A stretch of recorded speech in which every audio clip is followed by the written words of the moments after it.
Welcome children. Today I am going to start the chapter Rotation and Revolution. Before starting the chapter, let me give you some introduction. The apparent movement of sun, moon, stars and other celestial bodies gives an impression that all these bodies are moving while we are stationary. Actually, we little realize that it is the earth that is constantly on the move. We do not feel the rotation because we are also moving along with the earth at the same speed. It is a common practice that the sun rises in the morning in the east and it is at the highest point or zenith at midday and sets in the west. The sun and other celestial bodies appears to be moving on account of relativity of motion between the sun and the earth. In fact, all the heavenly bodies are constantly in motion but are held together in space because of the gravitational force of one with respect to the other. The Earth's gravitational force holds the moon and artificial satellites in their rotational paths or orbits. The movement of the earth.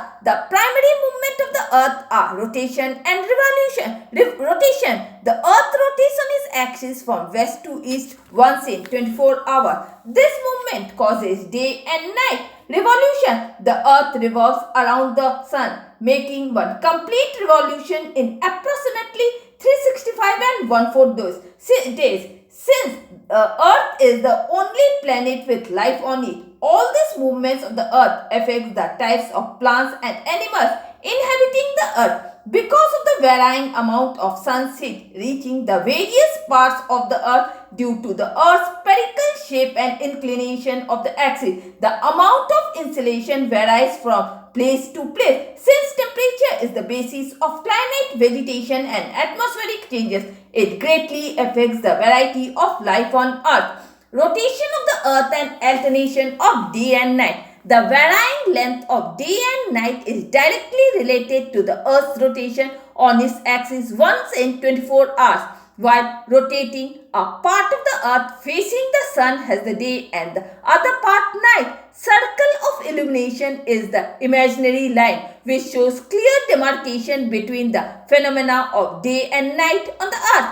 Period of rotation. The spinning of the earth on its polar axis is termed as rotation. The period of rotation or the time required for the earth to turn through 360 degree is 23 hours 56 minutes 4.09 seconds. This period is termed as sidereal day and is determined by the star, whereas the 24-hour period is the average time of one complete turn of the earth on its axis with respect to the sun. For the study of the earth and the sun relationship, 24-hour period of rotation is used.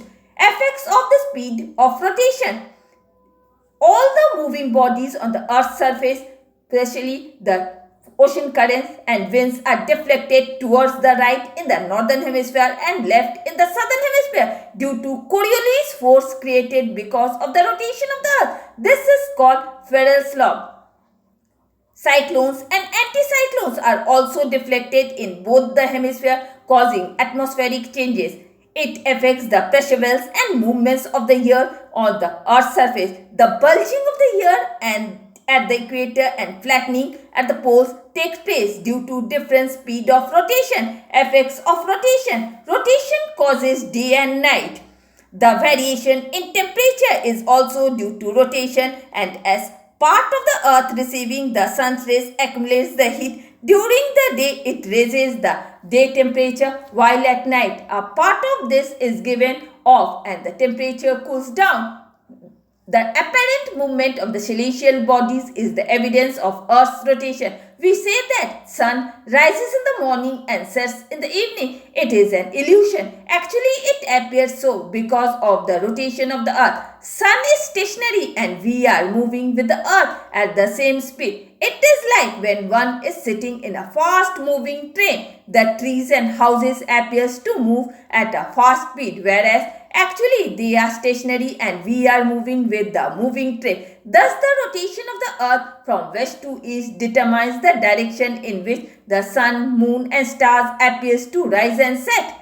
Another proof of rotation of earth is that if one drops a stone from top of a multi-story building, it will fall slightly towards the east. Rotation of the earth creates a centrifugal force just like a spinning top and causes a bulge at the equator. The Coriolis effect was first described in 1835 by a French scientist by the name Gustave Coriolis. As per his theory, all the moving bodies like oceans, currents and winds in the northern hemisphere are deflected towards the right in the northern hemisphere and towards the left in the southern hemisphere because of the Coriolis force, which is also called Coriolis effect. Another name is Farrell's law. It is because of the rotation of the earth and difference in speed as we go towards the poles. The alternate rise and fall in the ocean waves occurs twice in 24 hours due to rotation. The high tide and low tide caused by the gravitational pull of sun and moon at different time of the day occur at an interval of 12 hours 56 minutes because the moon is revolving around the earth in the same direction as the earth rotation. And with this, I am ending my today's class. Goodbye.